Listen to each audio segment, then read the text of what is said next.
y vamos a compartir. Estamos leyendo el capítulo 19 de Vaikra, Levítico, y hoy nos toca empezar desde el versículo 20. Espero que recuerden. Estamos leyendo un capítulo central que habla de las santidades desde diferentes ángulos, y en este caso vamos a leer: un hombre, cuando se acostare con una mujer con efusión de semen, y ella fuere una sierva desposada a un hombre, empero rescatar no fuere rescatada, o que su libertad no le fue concedida, castigo habrá, no habrá de ser muertos, ya que ella no había sido liberada. Bueno, ¿qué tenemos acá? ¿De qué está hablando? En la antigüedad había diferentes niveles de seres humanos. Suena feo decirlo en el siglo XXI, donde no entendemos estas cosas y donde todo es políticamente incorrecto. Está bien que así sea como es hoy. En aquel momento había personas libres y personas esclavas, y no era lo mismo. Esperen que lo que voy a hacer es, los voy a silenciar, el que quiera hablar se desmutea, ¿sí? Sin problema. Entonces, si había alguna diferencia entre libre y esclavo, es que en el mundo antiguo el esclavo no tenía ningún tipo de derechos. Era propiedad del dueño. No era una persona más. Es lamentable, es muy difícil incluso de pronunciar en nuestra época, pero en aquel momento la realidad era otra. Entonces, frente a esa desprotección total, la Torá viene a ponerle, aunque sea, algunos derechos a las personas que estaban esclavizadas. Y una persona que era esclava, una persona que tenía esa condición, no tenía ningún tipo de garantía, ningún tipo de derecho. Y acá lo que le dan es algún tipo de derecho, algún tipo de protección. En tiempos modernos, mínimo. Pero en aquel momento no era mínimo. ¿Y qué significa esto? Significa que una mujer esclava, mientras sea esclava, no tiene la misma categoría que una mujer libre. Si vos como hombre querés desposar a una mujer esclava, casarte con una mujer esclava, primero tenés que liberar y después te casás. Entonces ahí adquiere todos los derechos que tiene un ser humano. Ahora, si vos no la liberaste y te casás con ella, y otro hombre que puede ser su amo o quien sea, se acuesta con ella, no tiene la misma categoría que si hubiera sido una mujer libre. Porque tampoco se casó en libertad. Lo que apuntaba esta ley es a que si te querías casar con una mujer esclava, primero liberala. Por eso habla de redimirla, rescatarla, esos son términos para decir, bueno, primero liberala, pagá lo que haya que pagar para que sea libre y después casate con ella. Son estos versículos que nos cuesta leer en el siglo XXI, con los cambios que hay en la ética, en la moral. Estamos hablando de un abismo de diferencia entre una cosa y otra. Entonces, me parece que está bueno, eh, digamos, dejarlo en su época, en su contexto, saber que ahí fue una ley que protegía a una mujer débil, a una categoría de las que tiene debilidad, más que profundizar mucho en de qué estamos hablando, ¿no? Entonces, ¿qué es lo que hacía este hombre que había infringido esta ley? Ahora traer un sacrificio por culpa ante Adonai, a entrar a la tienda de reunión, un cordero como Ayam. Ayam es culpa, ¿sí? Acuérdense que eso es lo que significa la palabra. Y hará expiación por él, el Cohen, con el cordero sacrificado como Ayam ante Adonai, por su error en el cual ha incurrido, y le será perdonado por su error en el cual había incurrido. Y si bien esto no es la primera vez que aparece en la Torá, uno de los inventos de la Torá más fuertes es esa palabrita que pasó ahí, que apareció ahí, y le será perdonado. El concepto de perdón no estuvo siempre en la humanidad. Y el concepto de perdón es uno de los conceptos más importantes que desarrolló el pueblo judío, que lo legisló, lo explicó, lo interpretó, fijó los pasos necesarios, mostró cómo se hace. El perdón es un desarrollo del pueblo judío que para mí es de lo más fantástico que hay. Y si pensamos en esa situación de concepto nuevo, de perdón, hay que pensar muy fuertemente en que el perdón es clave para la construcción de una sociedad sana, de una familia sana, de una amistad sana. Si no hay perdón, no hay posibilidad, porque siempre vamos a necesitar en algún momento pedir perdón o perdonar. Nadie puede decir, yo no tengo ninguna situación para pedir perdón, ni nunca me voy a enfrentar a una situación de perdonar. Nos es común a todos esta necesidad. Por ejemplo, ustedes me tienen que perdonar por las clases que yo les doy. ¿Ven? Siempre hay algo que perdonar al otro y siempre va a haber alguna razón para pedir perdón. Así que es un ejercicio muy interesante para el desarrollo de la espiritualidad de la persona. Darte cuenta cuánto te cuesta perdonar o cuánto te cuesta pedir perdón es un indicador que te arroja en qué nivel de espiritualidad estás. ¿Sí? Cuanto más te cuestan estas cosas, más tenés que trabajar. Uno debiera llegar a un punto donde el perdón sea algo que no digo, sí, perdón, he pedido perdón sin problema porque tampoco sirve, pero que sea algo que pueda surgirte del corazón fácilmente. Pedir perdón y yo perdonar. Bien. Es el superador del ojo por ojo, diente por diente, ¿no? El perdón. Exactamente. Es la instancia superadora de vivir de venganza en venganza, que era la lógica de la antigüedad. En la antigüedad vos no te vengabas porque no tenías la fuerza suficiente, pero en cuanto tenías la fuerza suficiente aplicabas venganza. Ese era el modelo. Era aguantar o vengar. Perdonar es una instancia superadora, exactamente. Bien, entonces sigamos adelante. Y cuando entréis a la tierra y plantéis cualquier árbol frutal, habréis de alejar como incircunciso a su fruto. 3 años será para vosotros alejados, no se habrá de comer.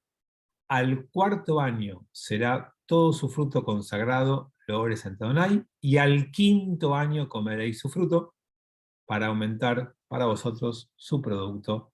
Yo soy Adonai vuestro Dios.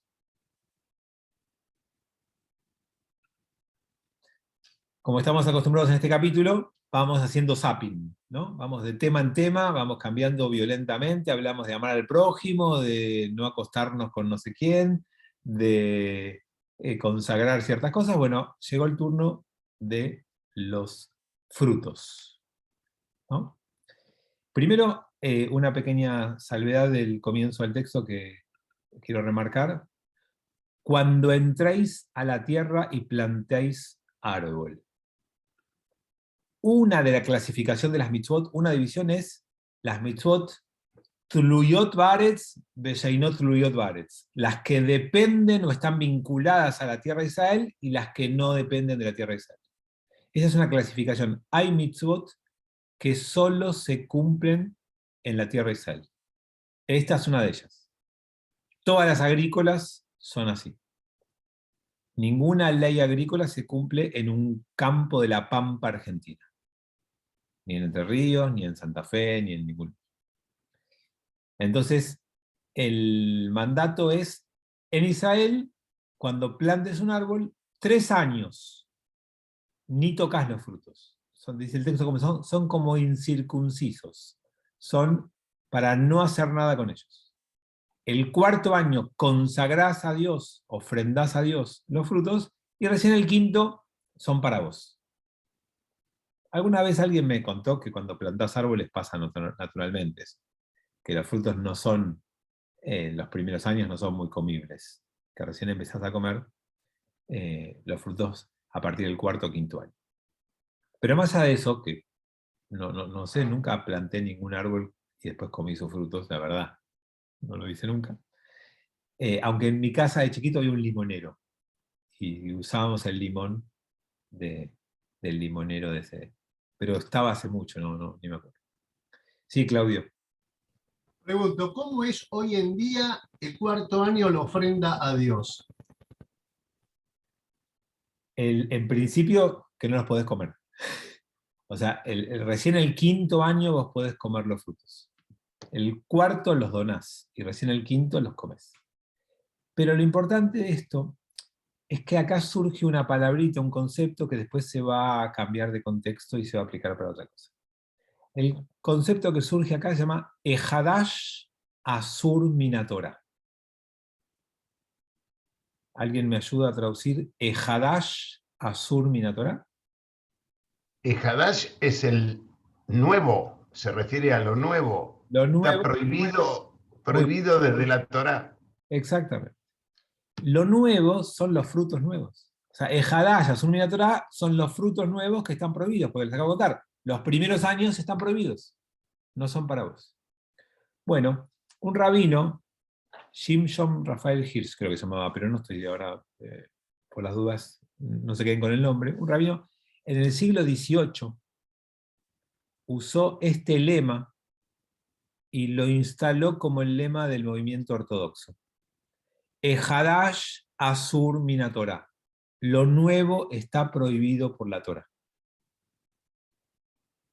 Y lo que determinó es que no puede haber novedades. Tiene que ser todo como era hasta acá. Esa fue obviamente la respuesta al movimiento reformista. El movimiento reformista vino a cambiar todo, a liberar todo, a salir del gueto, a cortarte la barba, a cambiarte la ropa, a incluirte en una vida cultural distinta. Entonces, como reacción a la reforma y a su propuesta tan liberal, un grupo se cerró y dijo, no, no, no, no.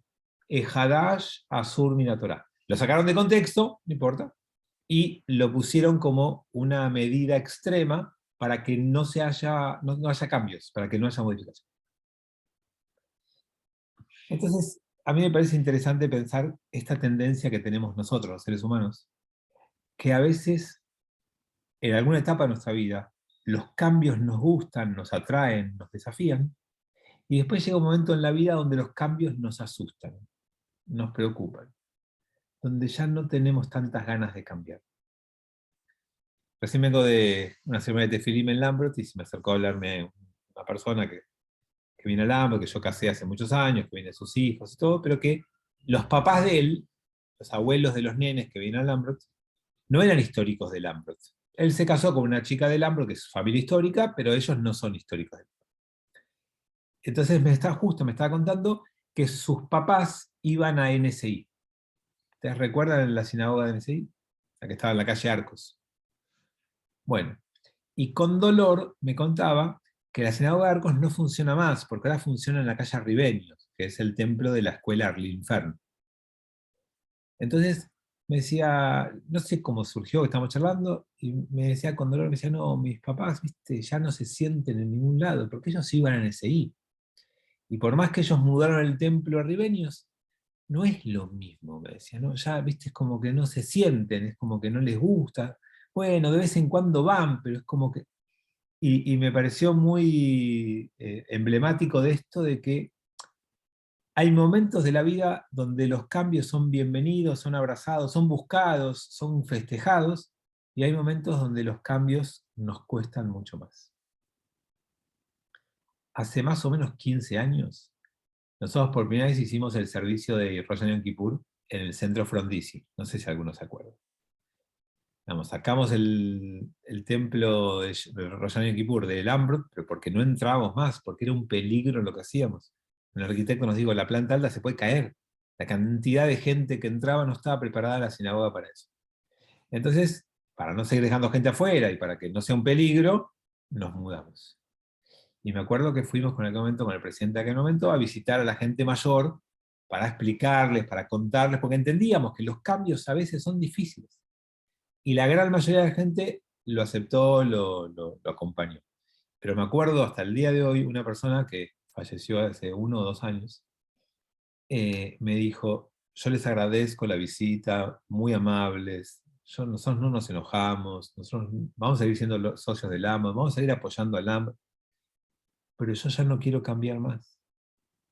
Yo ya cambié mi templo de Alemania, yo encontré en Lambert hace 50 años mi templo, y yo Entonces, ahí fue donde decidimos que la segunda mañana y la segunda noche de Rosh Hashanah, nosotros lo hacemos en Lambert, porque queríamos que la gente que quería seguir estando en Lambert tenga ese servicio en su comunidad. Y esa persona, los primeros 2 o 3 años, no fue al Frondizi, solo venía la segunda noche y la segunda mañana de Rosh Hashanah, y después de 2 o 3 años empezó a ir a Frondizi. Y hasta que estuvo hace un par de años internado, y después falleció, vino a Frondizi. Pero fue muy difícil, y fue con dolor, y yo sé que no querían ese cambio. Nada, yo cuento estas cosas para que ustedes piensen cuáles son los cambios que a ustedes les cuestan. Les cuento estas cosas como para movilizar un poquito el tema y darles tiempo a que uno piense, a ver, a mí qué cambios me cuestan. ¿Dónde pongo más resistencia? ¿Dónde padezco la posibilidad de cambiar? Y en otras cosas uno seguirá abrazado a los cambios, porque mientras haya vida hay cambio. Digamos, en todo momento de la vida uno puede estar entusiasmado con algunos cambios. Pero hay algunas cosas donde dice, no, yo en esto no quiero cambiar. No, pero ahora hay un celular nuevo, ¿no? Yo ya lo conozco. Somos amigos. No hace falta cambiarlo. O, no querés viajar. No, yo voy de vacaciones al mismo lugar, yo ya conozco a la gente, ya me hice amigos, ya conozco ¿Para qué voy a estar haciendo cosas nuevas que no conozco a nadie? Digamos, cada uno encontrará en qué ámbito, en qué rubro, en qué dimensión prefieren lo que tienen y no los cambios. Ahora, en la tradición judía, yo soy un ferviente defensor que cuando no hay más cambios, se transforma en una pieza de museo. El judaísmo está vivo mientras haya evolución, mientras acompañe los cambios de las culturas, de las épocas que nos van rodeando. Porque el hombre es un ser mutante, cambiante, evoluciona. Y si vos no haces eso mismo con la tradición, la perdés. Entonces, la ortodoxia empezó con ese lema, pero no lo mantuvo. También hizo cambios en la ortodoxia. No es verdad que no los hizo. Lo que pasa es que elige dónde hacerlos y dónde no. Y es mucho más reacia a los cambios. Pero no es que no los hace. Los hace.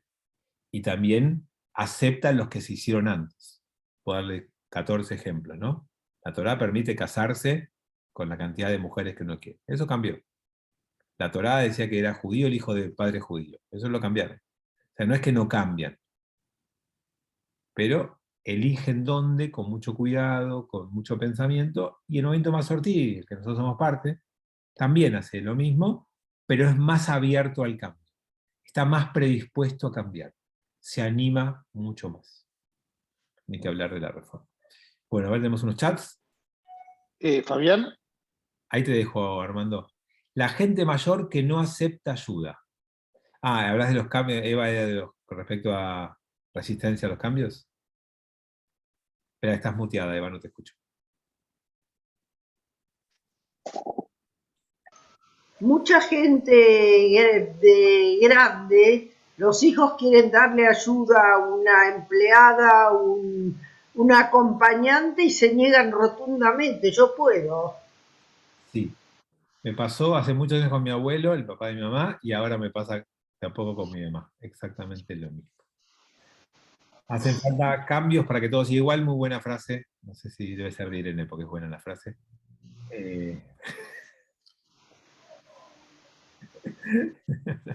No, hacen falta cambios para que todo siga igual. Me gustó, Tommy. ¿Eso es válido para todos? Me refiero, sí. Ahora sí, Armando, decime.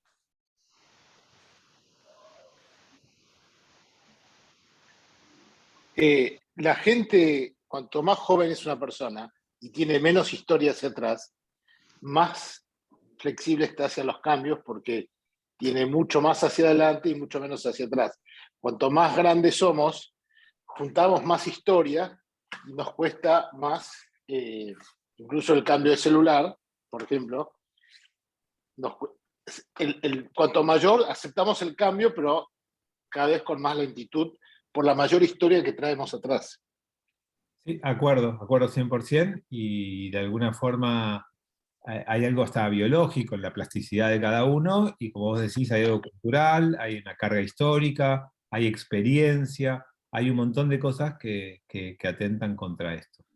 Incluso gente que hace del cambio una forma de vida, hay gente que trabaja de implementar cambios en organizaciones, no sé si saben, hay gente que cambio es parte de su trabajo cotidiano, en algún momento les pasa a ellos también en su vida personal, donde cuesta y es difícil seguir cambiando. Bueno, estamos en justo la parashá de la semana. ¿Cómo se llama la parashá de nuestra semana?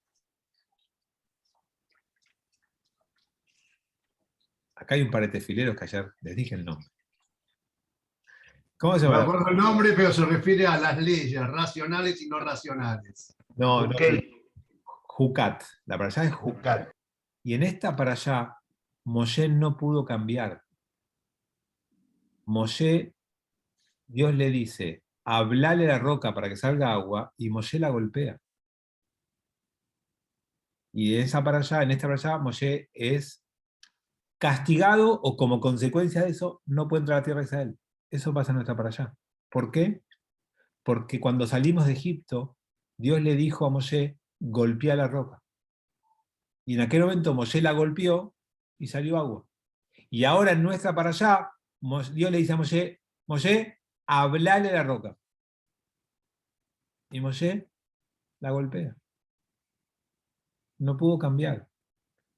Solo pudo hacer lo que alguna vez le dio resultado. Hace varios años. Es una imagen fantástica de lo que nos pasa a nosotros. Hay un momento en la vida donde no podemos animarnos a hacer algo nuevo y solo hacemos lo que alguna vez nos resultó. Yo me acuerdo hace varios años, cuando yo estudiaba en la facultad, yo estudié administración de empresas, y mi papá tenía una pequeña empresa, fábrica textil, y yo volvía de la facultad a la empresa donde trabajaba el resto del día, y le decía a mi papá, papi, pero no, a mí me enseñaron que esto se hace distinto, y le quería explicar, y él me decía, no, yo hace 30 años que hago esto, yo voy a seguir haciendo así. Yo decía, pero escúchame, es justo lo contrario a cómo se hace, según me explicaron en la facultad. No importa, yo hace 30 años que lo hago así, y a mí me resultó. Y es muy fuerte esto, donde uno en algún momento de la vida solo puede hacer lo que alguna vez le salió bien o le resultó bien. Y no se anima, no quiere, no puede hacer cambios. Cuando uno está en esa situación, pierde el liderazgo. Y por eso Moshe dejó de liderar y por eso Moshe no entra a la tierra de Israel. No es un castigo de Dios porque en lugar de golpear habló, o en lugar de hablar golpeó, sino que es consecuencia de lo que le pasa a Moshe en su vida, que no puede adaptarse a las nuevas necesidades, a los nuevos requerimientos. Es como si yo les dijera, cuando sacaste un grupo de esclavos tenías que tener mano más fuerte, más dura, tenías que golpear más porque era un grupo de esclavos que había que transformar. Pero ahora que ya está avanzando y se están haciendo una nueva generación, tenés que hablar. No, yo sé golpear, no sé hablar. Bueno, entonces tendrá que venir otro que sepa hablar. Porque lo que necesita ahora es eso. Bueno, hay un montón de situaciones y ejemplos en la vida en donde vemos esto. Donde vemos que lo nuevo es un desafío para lo cual algunos creen que ya no están preparados. Sí, Armando.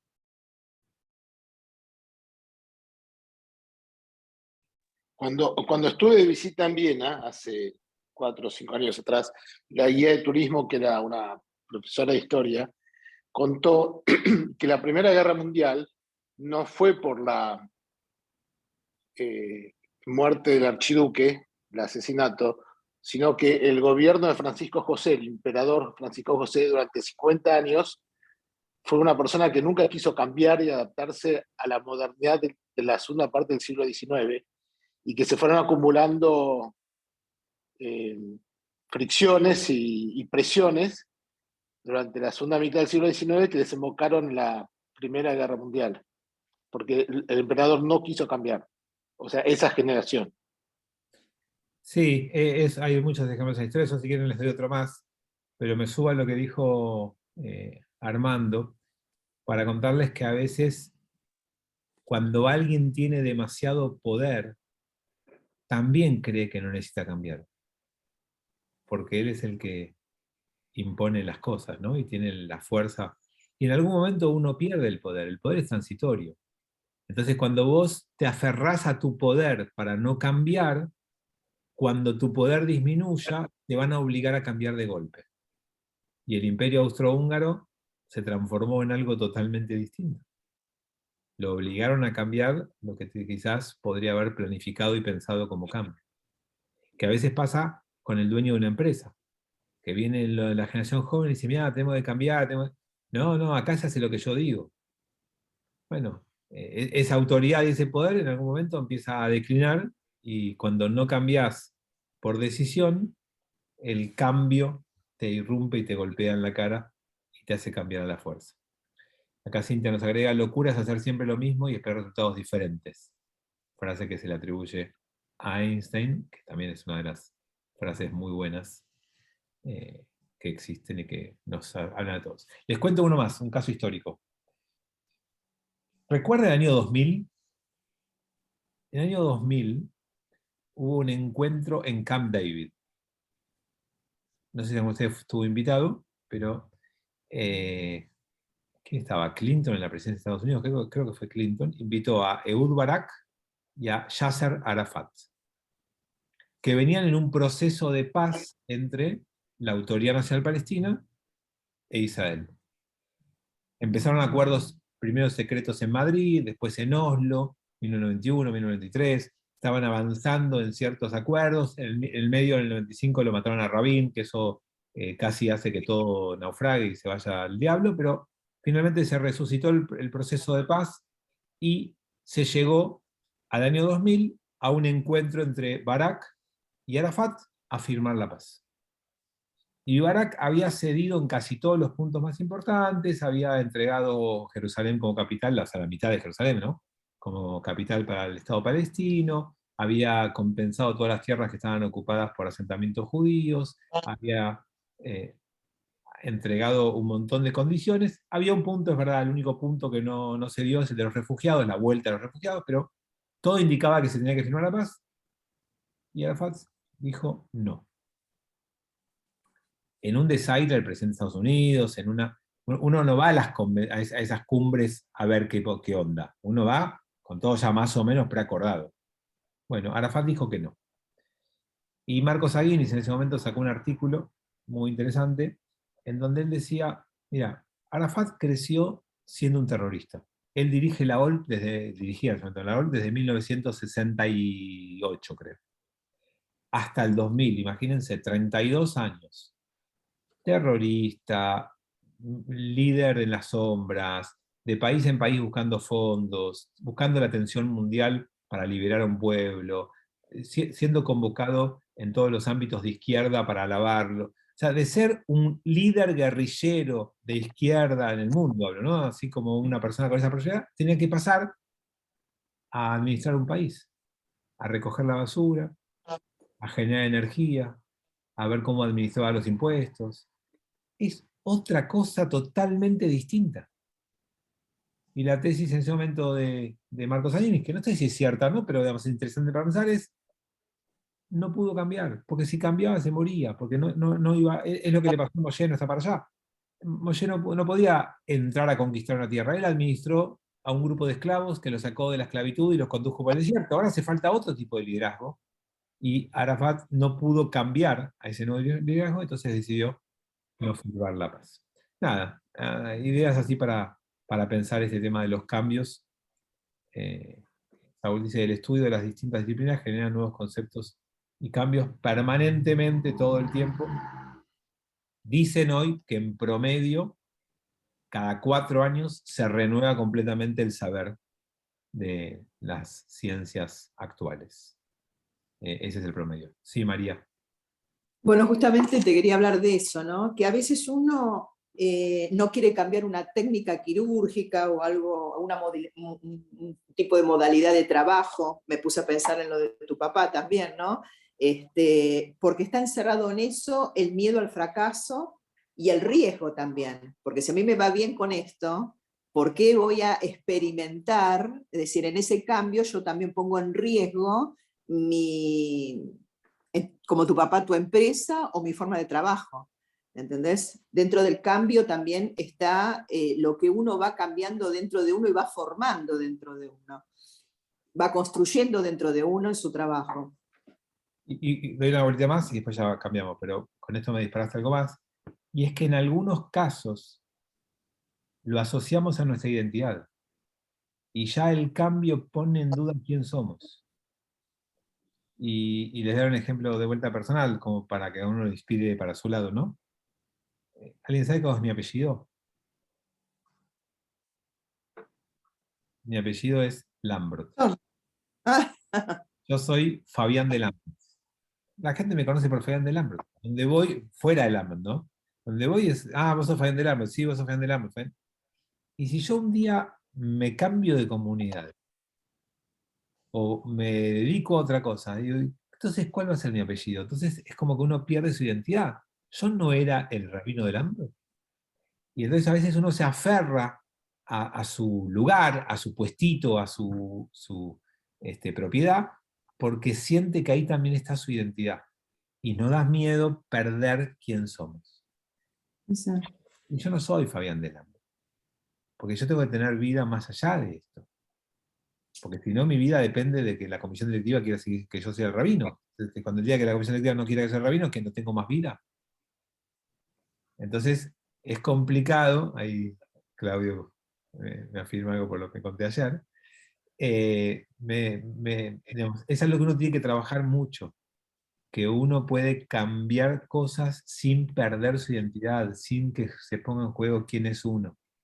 No, hay que animarse y saber que uno es más allá del cargo que tiene, del puesto que tiene, de la profesión que tiene, del saber que tiene, de la manera de hacer ciertas cosas que tiene. Vos no sos el que abre el negocio a las 6 de la mañana. Porque si un día dejás de abrir el negocio a las 6 de la mañana, seguís siendo vos. No, si yo 40 años abrí el negocio a las 6 de la mañana, bueno, pero ya tenés una edad donde podés no abrir más el negocio a las 6 de la mañana. No, yo tengo que abrir el negocio a las 6 de la mañana. ¿Y para qué? Para seguir siendo yo. Bueno, a veces es mejor aprender a ser vos, aunque no abras el negocio a las 6 de la mañana. Y ese es uno de los lindos desafíos que nos presenta la vida. Bien, volvamos a la Torá, que también es un desafío lindo que nos presenta la vida. Ok. No comáis sobre la sangre, no practiquéis adivinación, ni seáis agoreros. Bueno.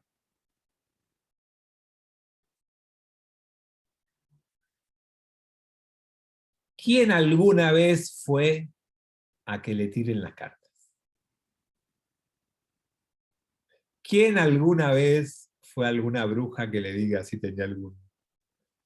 Vieron que no hay brujas, pero hay brujas, pero nosotros no creemos en esas cosas, pero creemos en esas cosas.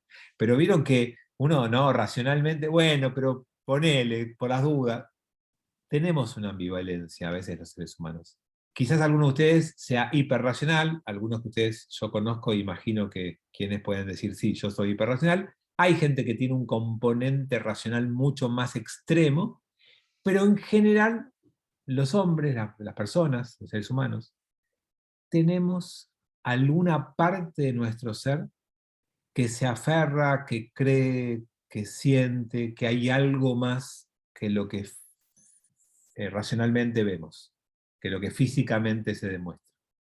Y entonces cuando uno está en esa búsqueda, a veces va en esa búsqueda dentro de la propuesta judía y a veces fuera. Entonces la Torá te dice, ¿sabes qué? No está mal que tengas una búsqueda de algo distinto a lo racional, pero buscarlo adentro. Sí, Anita. Quería preguntar por los profetas, porque ellos adivinaban.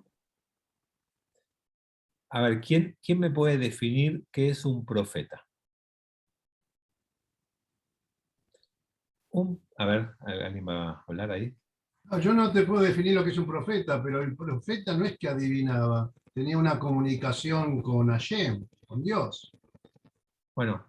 Pero adivinaba por sueños. Yo por lo menos los que estudié, hay como 3 niveles de profecía. Y dentro de esos 3 niveles, Uno es la adivinación por medio de sueños, por ejemplo. Información que te baja, y eso tenían los profetas. Había como 3 niveles, ya el último era como el que también sanaba, pero uno de los primeros era como que podían adivinar cosas, ver cosas. Mira, Anita, te voy a dar un ejemplo para seguir la línea de Claudio, porque adhiero a esa línea. ¿Ubicás a Yona? Jonás en castellano. Bueno, Sí, a Jonás le bajó la información de que Dios iba a destruir Nínive en 3 días. Y él fue y profetizó: Nínive será destruida en 3 días. Y la gente pidió perdón, se arrepintió y la ciudad no fue destruida. Y Jonás, o Yona, es un profeta de Israel. Y su libro está en el Tanaj. Y nadie lo descalificó como profeta porque no se cumplió su profecía. Entonces, Nabí, profeta, no es el que ve el futuro o el que adivina, es, como dijo Claudio, el que lleva la palabra de Dios al pueblo. Ser profeta en la tradición judía es llevar esa palabra al pueblo. Moshe fue profeta porque nos trajo la Torá, no porque adivinó el futuro, no porque nos dijo cómo iba a ser la tierra prometida. no, yo no digo que sea sí o sí, pero digo, ¿qué pasa con ese tipo de adivinación? Porque prohibida claramente no estaba. Ahora vamos a charlar eso, pero yo quiero que sepan que eso no es lo que te da la categoría de profeta. En la tradición judía, profeta es aquel que tiene la sensibilidad especial de escuchar el mensaje de Dios y transmitirlo al pueblo de Israel. Esa es la definición clásica. Tengo 2 manos levantadas. ¿Quién empieza? ¿Empezamos con Armando?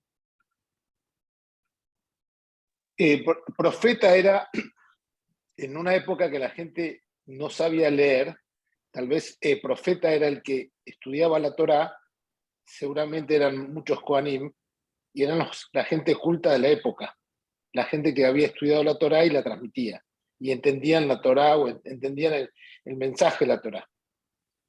No, en la época de los profetas no había Torá escrita y los profetas no eran sacerdotes, no eran Kohanim. Los Kohanim eran parte de la estructura burocrática de las organizaciones sociales de la antigüedad, y los profetas eran outsiders. Eran personas que no eran los cultos que leían, eran los que denunciaban y los que traían un mensaje para que los gobiernos cambien, para que la corrupción termine, para que no abusemos de los pobres. Eran la voz de la conciencia que demandaba, traían de parte de Dios un mensaje y se oponían al establishment. Sí, Tomás.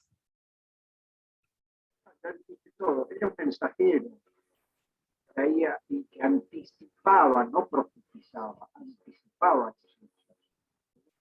Bueno, es que se te escucha muy mal, cuesta entender. No, era un mensajero, era el que anticipaba las cosas, era el nexo entre la divinidad y los seres humanos. Esa era su función. No profetizaba, en realidad, yo diría, anticipaba las cosas, traía las novedades. Bueno, empecemos con esa parte, que es un poco lo que Anita preguntaba, ¿no? Ustedes saben que en el Talmud hay muchas definiciones de palabras claves. Una de ellas es miu jajam. ¿Quién es sabio? Y una respuesta a esa es arroé etanolad. El que ve lo que está por nacer, lo que nacerá. Entonces, parte de esto de sabiduría no es que sabes el futuro, sino que tenés una mirada tal que te permite reconocer, anticipar lo que está por ocurrir. Y cuando vos lográs hacer eso, por supuesto que tenés un nivel de sabiduría importante, porque no es que ves el futuro, pero de alguna manera sos capaz de anticipar muchas de las cosas que pueden llegar a pasar. Con el nivel de incertidumbre y de error que vas a tener igual. No es que, por eso digo, no es un don divino que te hace infalible, es una sabiduría que te permite ver antes la evolución de las cosas que van a venir. Ahora, alguna de esas situaciones, en la tradición judía, en la Torá, en el Tanaj, en la Biblia, están dadas por sueños. Si ustedes leen, el mejor caso para entender esto es Yosef. Si ustedes leen a Yosef, uno puede decir, Yosef, Dios le reveló en los sueños lo que va a ocurrir y entonces sabe el futuro y lo puede profetizar. Cuando nosotros estudiamos los sueños de Yosef, no sé si ustedes lo recuerdan, no sé si estaban todos, porque eso fue hace 14 millones de años, pero en algún momento leímos Bereshit y estudiamos, y yo les mostré ahí que los sueños de las personas dejaban traslucir lo que la gente tenía miedo. Y cuando vos dejás traducir lo que tenés miedo y vos sabés que hiciste algo bien o algo mal, eso se ve en tu sueño. Yosef lo que hizo no es que sabía el futuro. ¿Vieron del que el copero y el panadero, que eran los que estaban acusados? Si yo sé que lo quise envenenar al faraón y sé que soy culpable, mi sueño, bien leído por otro, va a mostrar que yo tengo miedo porque yo hice algo malo. Y si yo no hice nada malo, como le pasó al panadero, al copero, y no tengo nada que temer, entonces cuando cuento mi sueño, Yosef se dio cuenta, mira, este tipo es inocente, este es culpable, entonces profetizó que uno iba a ser colgado y que otro iba a ser devuelto a su puesto, y así fue. Pero las pistas están en los sueños. Igual que los ciclos económicos. Quien lee, quien mira la realidad, sabe que hay ciclos económicos. Hoy lo sabemos todos porque ya lo dijo la Torá, pero en aquel momento había que ser un elegido para darte cuenta. Pero no importa. No es que sos profeta porque sabés el futuro, sino que tenés una percepción, una inteligencia, una visión que te permite ver. Entonces, ¿hay gente que adivina y ve el futuro? Yo digo, hay gente que tiene un nivel de sabiduría tal que se da cuenta antes de las cosas. Y hay algunas personas que trabajan con tus tonos de voz, con tus miradas, con tus actitudes, y te ven y se dan cuenta un poquito cómo estás. Y sobre eso construyen una adivinación. Y hay gente que tiene un nivel de espiritualidad que lo hace elevar y puede ver un poquito más que otros. La imagen de la Kabbalah en esto, ¿saben cuál es? Que la vida es un laberinto. ¿Vieron que vos vas por el laberinto y vos vas viendo y no sabés si hay salida o no? ¿Viste? Es como que vas y vas probando, y de repente te chocas con una pared que no tiene salida, tenés que volver para atrás. Así nos desenvolvemos en la vida.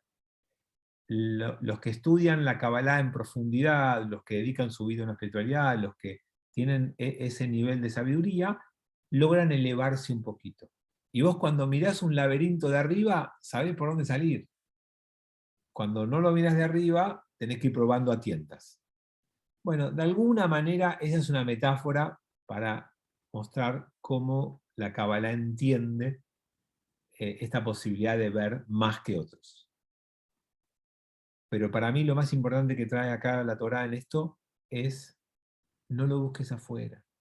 No te deslumbres por otros pueblos, por otras culturas, por otras tradiciones que tienen sus rituales y te quieren a vos a veces seducir para llevarte por eso. Bueno, acá tengo chats. Muchos se enferman o mueren por lo de la resistencia al cambio. Esto sigue con lo anterior. Profetisa fue Miriam, la hermana de Moshe. Sí, y no tenemos nada que haya adivinado, ¿no? Miriam, podemos decir que fue la que acompañó a Moshe cuando era chiquito y lo salvó, fue la que bailó con el pueblo cuando cruzaban las aguas, fue la que encargada del agua en el desierto, podemos decir muchas cosas, no que veía el futuro. Armando dice, lo que siempre hace Lilita Carrió. No sé si te referís a ver el futuro o a anticipar por entender un poco la realidad, no lo sé. No, que siempre anda denunciando la corrupción. Perdón, la parte de profeta como aquel que denuncia el statu quo, la corrupción y demás. Bueno, pero Lilita no es profeta de Israel, no sé, será una política que busca su lugar y su identidad. Pero en el pueblo de Israel eso es parte de lo que hace un profeta, en llevar el mensaje y después pelear por un mundo más justo, un mundo mejor, denunciando lo que haga falta, incluso como muchos exponiéndose y arriesgando su vida, como le pasó a muchos de los profetas de Israel. Independientemente de lo que les dije, no me animaría a juzgar ni a criticar a aquella persona que frente a una necesidad imperiosa, por miedo, por incertidumbre, por dolor, porque tiene frente a sí un camino sin salida, como una enfermedad terminal, como falta de respuesta médica, como una situación límite, y decide en esa situación límite acercarse y explorar alguna respuesta alternativa a lo que le ofrecen, ¿quién soy yo para juzgar? No me animaría nunca porque son situaciones límites. Ahora, en la tranquilidad de un Zoom, entre amigos, charlando, sin ninguna necesidad urgente, les diría, la Torá lo prohíbe. No se puede hacer. Esto es lo que la Torá nos dice a nosotros en la vida. Ahora, después cada uno hace lo que puede. Sí, María. Estás muteada. Estoy todo de acuerdo con lo que dice la Torá y demás, de las tiradas de cartas, esto de los brujos y demás.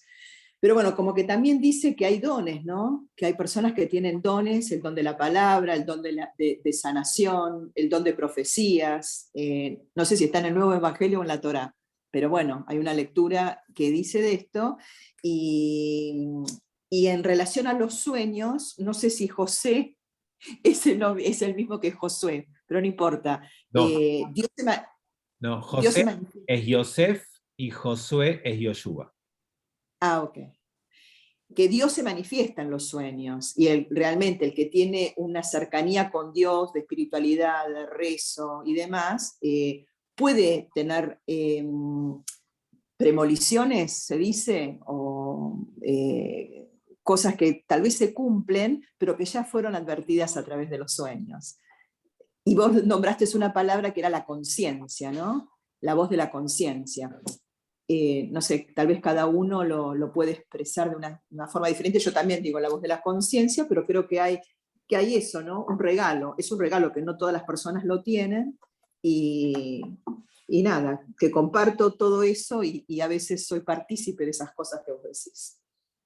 Sí, yo lo único que te complemento es que la mirada más cristiana es que todos esos conceptos son de don, de regalo, y la mirada más judía, o la que yo adhiero desde el judaísmo, es que todas estas son desarrollos, no son regalos. O sea, en nuestra mirada uno tiene que trabajar, no es que alguien tiene el don de la palabra como un regalo, sino que lo adquirió por estudio, por lectura, por esfuerzo, por sacrificio. Hay todo un ejercicio, después uno puede tener cierta facilidad.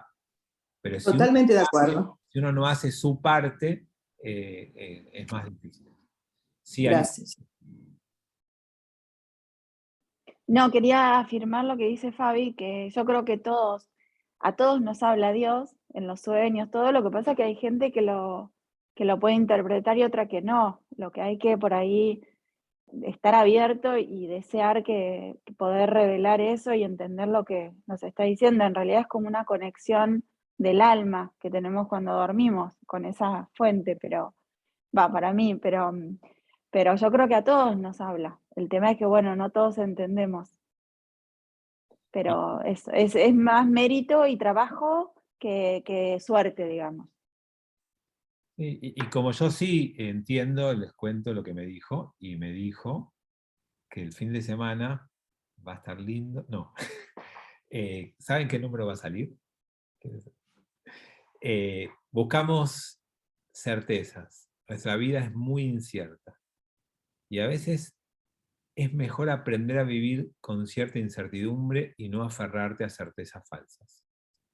Y a veces nos toca manejar con niebla.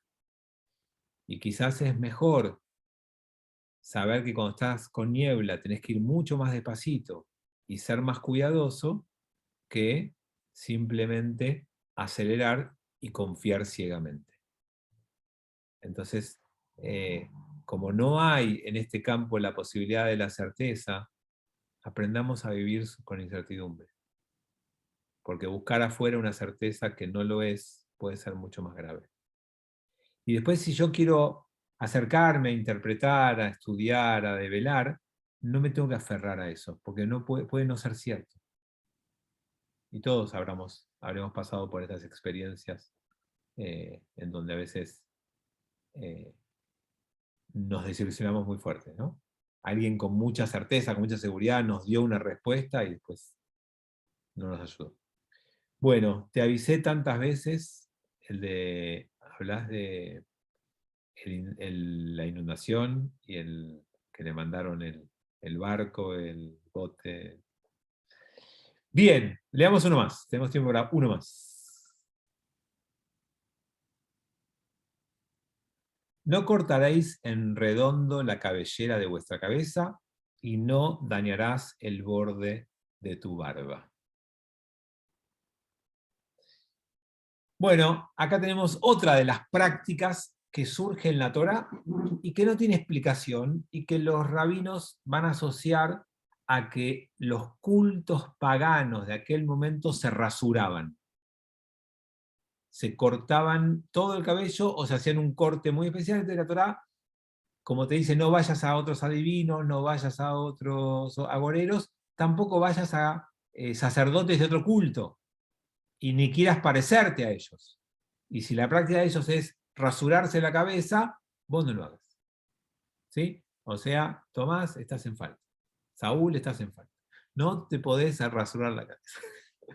No, es como, es simbólico, yo no lo tomo en lo literal. Lo que dice es, no quieras parecerte a otros. No imites los comportamientos de otras personas. Tienes que ser vos, tienes que ser más auténtico. Y de hecho de acá surge algo que fue identitario judío durante mucho tiempo, que es el concepto de la barba. Durante muchos siglos, la barba fue signo o símbolo de identidad judía. Alguien con barba larga era judío, alguien sin barba no era judío. Y esto cambió recién en la modernidad, hace 200 años. Antes era un símbolo súper fuerte. Es verdad que mucho más fuerte en el mundo ashkenazí que en el mundo sefaradí. Pero de acá, de esto de que no te recortes la barba, viene esta idea de que no te afeites, que la barba es parte. De hecho, ustedes saben que anciano es sinónimo de sabio en la tradición de Israel. Y anciano se dice zaken. Y barba se dice zakán.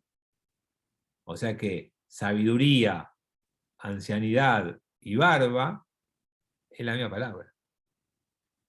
Y entonces, en esta idea, tenemos un concepto de barba muy anti-gilet, muy pro barba, que según la mística también es algo que te da conexión, que la barba te ayuda a conectarte.